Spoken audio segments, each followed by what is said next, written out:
Katie Moon, the exhibits manager here at the Missouri History Museum, and you actually curated this event, Beyond the Ballot, right? I did.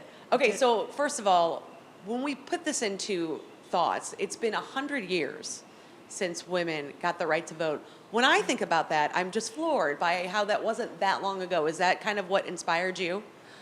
It is in a lot of ways. It's only been 100 years since we got the vote, but it's been 200 years of, trying and moving in that direction. And so it wasn't just a moment in time. It was, the result of 70 years at least of women attempting to get to that place. And there are all these wonderful photos of these women right when you walk in, and you were telling me a great story about these women. Right, so we decided to do something unique in the introduction of the exhibit, and all of the images that are here, there's over 250 of them, are women that have never been identified. So we don't know their names, we don't know their stories, we just know that at some point they lived or were in St. Louis before 1920. That to me is crazy, because when you look around, you can see all different types of women and all different kinds of clothing, and you don't know the stories beyond these photos. Right, it's kind of haunting actually. There are pictures of women who were probably brought here not of their own volition to be on display at the World's Fair, which is heart-wrenching, that we don't know their names. There are wedding photos, there are, upper class women, and it was probably the first camera that they had ever seen. There are women who were probably enslaved. So it really runs the gamut of different women from all walks of life. But the thing that they share in common is that they don't have a voice and that we don't know their stories. And so what we really tried to do in this exhibit is to, in some small way, pay them respect and also to tell their story. Yeah, well, so let's talk a little bit about this exhibit for people who have yet to experience it. What can they take in when they get here? Sure. So it's a unique take on the suffrage story. So it is called Beyond the Ballot, and we look at the history of women in St. Louis really from its earliest days. I think some people have this idea or were taught or we just think that somehow women didn't do anything in St. Louis before they got the vote in 1920. Right. Where in reality, women have been here since the very beginning and have been contributing to the city. And so the first half of the exhibit is really dedicated to those women before 1920 who were contributing to St. Louis.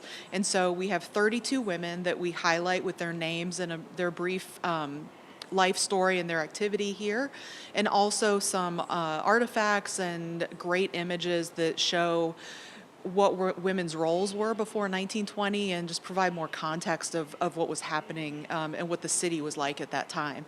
And then we finished the exhibit with the St. Louis suffrage story, which is a unique story in itself and one that a lot of people just don't know. Well, it was one that I hadn't really known too much about prior to hearing you on a different network, talking about it. Right. So can you tell us a little bit about that? Sure. So St. Louis, in a lot of ways, I learned this as I was doing my research, was watched by the rest of the country as kind of a center of suffrage. Not so much in that we were doing crazy things or people were being arrested, but that events were happening here and that this was a location where things were really happening. One of the highlights of the suffrage story is a woman by the name of Virginia Minor, who was an early suffragist and took a case to the Supreme Court in the 1870s. And if she had gotten her way and had actually, the case had gone the way she wanted, women would have gotten the vote in 1875. But unfortunately, it didn't go her way, and so we had to keep working at it. But then we had conventions here, and we had the Golden Lane here in 1916, which was connected to the Democratic National Convention. So all sorts of things happened in St. Louis that most people have never heard of. It's just so crazy, and there's so much here. You've got multiple cases showing different clothing and that kind of thing, so that people can come in here and kind of really experience something that maybe they haven't really given a whole lot of thought to. Right. We if you go vote in November, you might wear jeans and a t-shirt. But for these women, it was a huge deal. And we wanted to give our visitors an idea of what women were wearing across these time periods, because not only did these women do these amazing things, but they did them while they were wearing corsets and layers of petticoats and crinolines and, heavy clothes. And that's pretty incredible to think about, that they were really bound up, and yet they did all of these amazing things. So we get to showcase our textile collection and also show some amazing suffrage artifacts, and then also some more everyday artifacts or historical artifacts from organizations connected to women over the history of St. Louis. Now, this Beyond the Ballot is going to be open till when? Sure. It's open through March of 2022. Okay, so people have plenty of time. They really do, and hopefully at some point we'll be able to do public tours and be able to lead more and more people through it. We're limiting it right now to 40 people in the gallery, which is actually nice because it's quiet and you can get really up close and spend your time in here.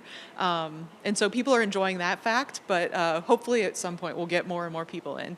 If there is one thing that you could share with somebody who maybe doesn't know too much about the story or doesn't know if they want to come, what would that be that you'd say, hey, come out here because? That's a great question. Why not? Why wouldn't you want to come?